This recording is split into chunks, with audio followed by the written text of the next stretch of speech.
I personally am not against, progress. I'm not against development, but it has to be done without, being stepping on somebody else. The apartment that I have, along with many of my neighbors, they're affordable, and we've built a beautiful community. The care that I've experienced and given, I hope, to my neighbors is a beautiful thing. This whole process, I'm really trying to remain calm, pardon me, disgusts me. I understand that you guys are focused on the planning aspect of this application, but you have to realize that this step in the process is giving permission for the eventual destruction of our homes. I don't think there's any other way of looking at it. This landlord wants to get rid of me as cheap as possible without taking responsibility and without caring for how it will affect me. This means that I will find myself without lodging if this eviction goes forward. For the first time in my life, I will be without a home at 67 years of age. I do not know what will happen to me, and this causes an immense stress for me. I myself grew up in that home for 25 years. I was born there. My parents survive on government assistance, earning only $1,100 a month. Their current rent has allowed them to afford basic necessities like groceries, utilities, while maintaining their independence. If they lose this home, they will have no options. Over the decades, my parents have built a life in this community. They rely on its walkable access to necessities and familiarity in the neighborhood. They don't speak English fluently, and uprooting them at this stage of their lives would not only cause financial devastation, but also strip them of their sense of stability and belonging.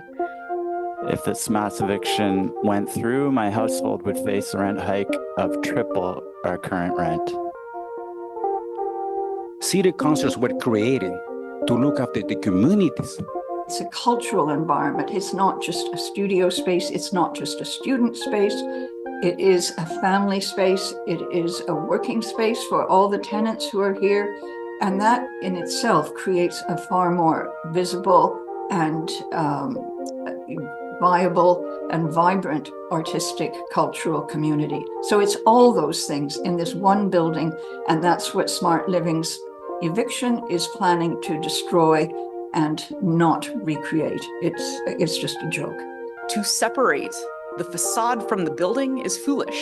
Architecture only exists for people. And so all the things that are inside of the building are part of the exterior. So all of these zoning laws and compliance, I think, need to be refused until we can reconsider what the whole of the building has to offer and how that can contribute to what it is that this city requires. Smart Living told the press they plan to revitalize the block, failing to mention that the only reason these spaces are derelict is because they kicked these long-standing businesses out. Well, two friends who are on the third floor had to move out recently. They were bought out by Smart Living because Smart Living refused to repair the roof, and it was raining on all their work. Literally, the rain was coming through the roof. And if you went up to that space, you see, well, all they had to do was repair the roof, and it was perfectly good space.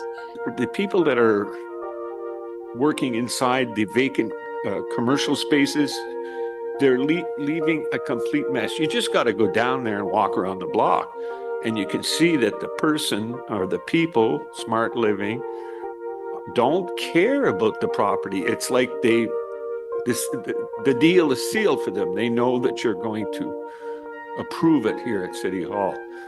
I don't know who gives those permits to these developers, that creates the same facade, the same look of the building. You look here, you see the same thing. You look over there, you see the thing. I call them chicken houses.